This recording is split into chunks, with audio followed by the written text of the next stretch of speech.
You want to stop self-sabotage yourself before it ruins your life. Listen to me, you don't self-sabotage yourself because you lack of willpower. I read the book, The Mountain is You, and I learned that the mountain in front of you is not your job, it's not your goal, it's not the people around you, it's all you. In this video, you will learn very quickly how to stop self-sabotaging yourself and actually be the best version of yourself. First, you need to understand that self-sabotaging is self-protection. That's how your brain thinks. That's how your brain works. Everything that it's unknown, it's scary. Everything that it's unknown is danger. That's how your brain thinks, okay? It's your subconscious mind. Everything unknown is danger. Everything known, and you're staying in the same place, you're staying in your comfort zone, this is safe. You know that it hurts, but you know that you can go through it. Yes, your conscious mind know it's better for you, but your subconscious mind and your body is scared. Your conscious mind craves predictability. It wants everything around you to be predictable. And what is predictable? The known thing. Familiar suffering feels safer than unfamiliar success. And I want you to remember that every time you're scared of taking the step towards your goal, towards your dream, it's because your subconscious mind and your body are scared of this unfamiliar success. It's not because it's bad. Let's look what is actually happening in your brain. First, we have the upper limit problem. Dr. Gay Hendricks found that we all have an anxiety and we're all kind of scared of success. Internally, we're scared of happiness and success. If good things start happening that exceed your internal thermostat, your brain freaks out. You unconsciously starts a fight or do a mistake, start to procrastinate, and your brain does all of this just to bring you back to your comfort zone, which is your known zone. Second, the identity paradox. Neuroscience shows that our brain works over time to match our behavior with our self-concept. If you always unconsciously see yourself as someone who always fails or always someone who doesn't have luck or something like that, the moment you start succeeding, the moment that things start happening to you like that, your brain starts to feel uncomfortable because your brain thinks that you always fail. And when you don't fail, your brain is like, how is that possible? This is very dangerous for me because I always fail. It forces you to sabotage yourself through procrastination, mistakes, or feeling unsure. The 4 visible forms of self-sabotage. How does actually self-sabotage looks in the real life? It hides behind very clever masks. And you maybe think, I'm not sabotaging myself. No, you are. Most of the people are. They just don't know it. Procrastination isn't just bad time management. Like all of the people are trying to sell us that it's just bad time management and you have to be more organized and you have to wake up earlier and do all of those things. No. Emotional regulation. You aren't avoiding the task. You're avoiding the feeling of anxiety, of stress, which is attached to the task. Second, perfectionism. All of the people are like, I'm perfectionist, and they think that's a cool thing to say. No, you're self-sabotaging yourself. You're not doing anything cool by setting standards so impossibly high you never actually finish or release your work. Perfectionism is just fear dressed up in cute little dress to look like fancy dress. No, it's not fancy. No, it's not cool.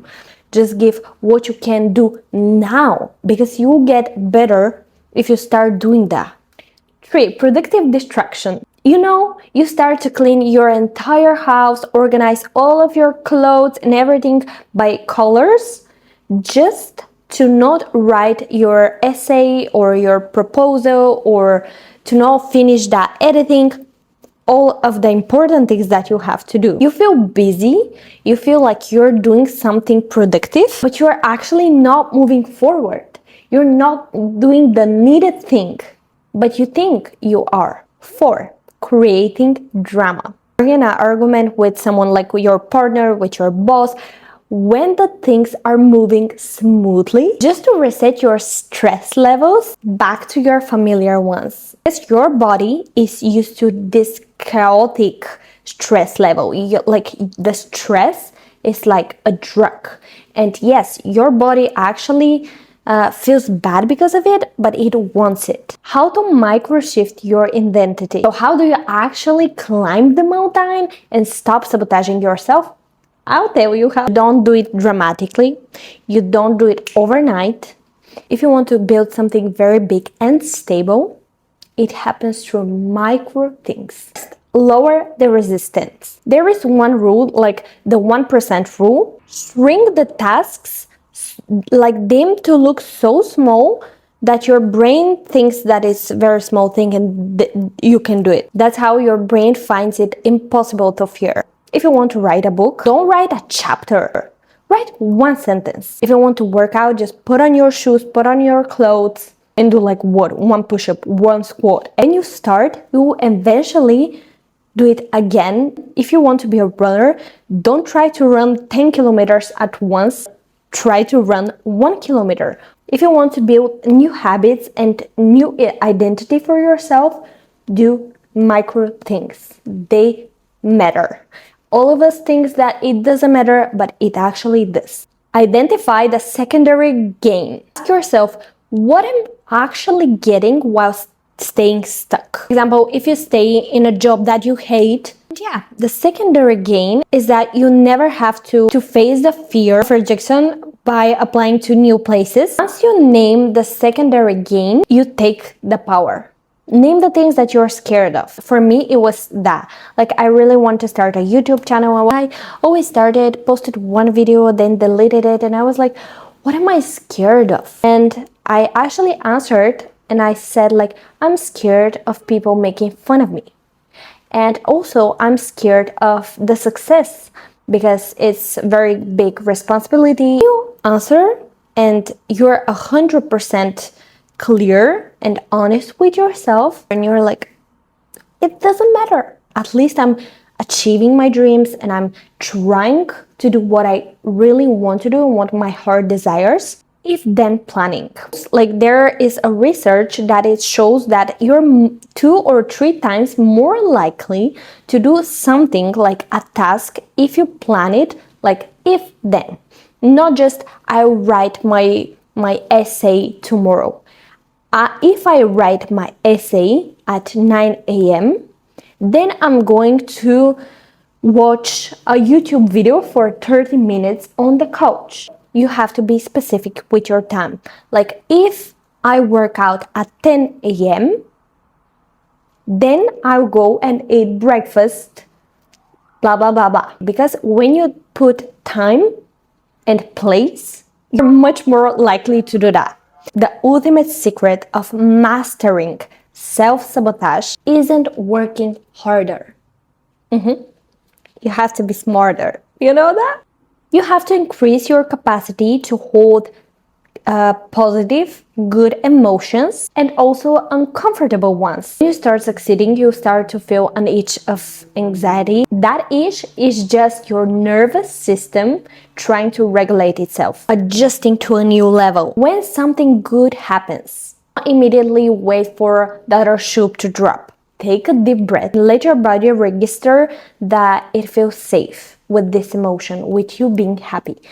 Something good happened to me, I always were like, yeah, now something bad is about to happen, and I was just waiting for the bad thing to happen while the good thing was just passing around me. Like, I wasn't being present, I wasn't enjoying it, feeling bad when something good was happening to me because I was waiting for the bad thing to come. Really try to be more present now when something good happens, just to take a deep breath, feel good and be grateful for it, and just be in the moment, not to think about what are the other things. Separate your thoughts and emotions of your identity. Your thoughts and your emotions are not facts. They're just thoughts and emotions. They're not facts, and they're not you. When your brain says like, you can't do it, reframe it. Reframe it and say like, my brain tells me that I can't do it just to protect me from failure and to protect me of rejection, but I'm safe to take actions anyway. Okay, now about procrastination, because you're not lazy. For me, they're not lazy people.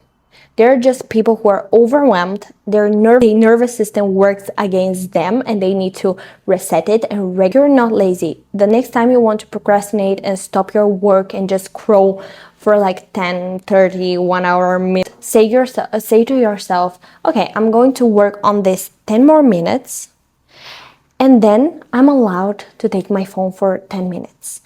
And when you start working for 10 minutes, it's much more likely, like more possible for you to go in this flow. And when you think, I can't do it, I'm not capable of that, stop for a minute and say your name instead of I, because when you say I, your brain thinks like it's personal treat, and which is like on your fight or flight mode. And for me, for example, Monica is scared, she has an anxiety, and she's scared of what people are going to talk about her, but that's very normal. But I support her and I believe Monica can do it. You will feel a very different feeling. Like you're validating that you feel the anxiety, you're scared, but at the same time, you see everything like it's for another person, like it's for your friend. Your brain always wants to do the least hardest thing, okay? So you have to make your environment and everything while having this in your mind, okay? So if you want to start eating healthy and stop sugar, for example, you really need to clean up your space, clean up your fridge and everything. Just take all of those sweet things, cookies, chips, and all of those things out of your house, because it will be easier for you to just reach out to them. And instead, you need your fridge to be with fruits, vegetables, eggs, meat, all of those healthy things, because your brain wants to do the most, like the easiest thing. But if you put your phone like far from your bed and you need to wake up to snooze your alarm, and then you have your clothes for workout, like your workout set there, you're more likely to put on your workout set and go for a walk or a workout. So your workspace the night before. Even open the exact document you will need, just for you to be easier just to sit down and start working. Everything is just already like done and you have to just go through it. Imposter syndrome. I know you have heard about it. Subconscious belief that I don't deserve the success. I don't deserve all of this beautiful things and happiness that I can have. When you go through panic and your nervous system goes through panic, your brain tends to forget all of the things that you have done right and all of the things that you have already achieved, and it only fixates on the potential failure. You need evidence lock. You need all of the evidences that you have already achieved and done so many things. You finished a project, a tough project. Every time you achieved something, like it may seem small not right now to you, but when your brain fixates on this failure, they won't be small anymore. Every time you overcome a hard situation, just open the evidence log, read it, and that's how you give your nervous system a proof that you're safe. At the end of every video, I want to give you a few deep questions on you can just think and give very honest answers, and that's how you can literally help yourself just to reflect on yourself. You might even want to write it down or write them on your notes, it doesn't matter. If the emotional urge to avoid this task is just a 10-minute wave, what am I actually afraid of will happen if I write it out? Is the voice in my head giving me actual evidence, or is it just repeating an old protective story? If I treated myself today like someone I was responsible of, like my son, my daughter, like my own child, what decisions would I make right now? What would I tell myself right now? You can reach the top of the mountain. I believe in you, and I'll see you in the next video where good things are coming. Don't forget that. Bye.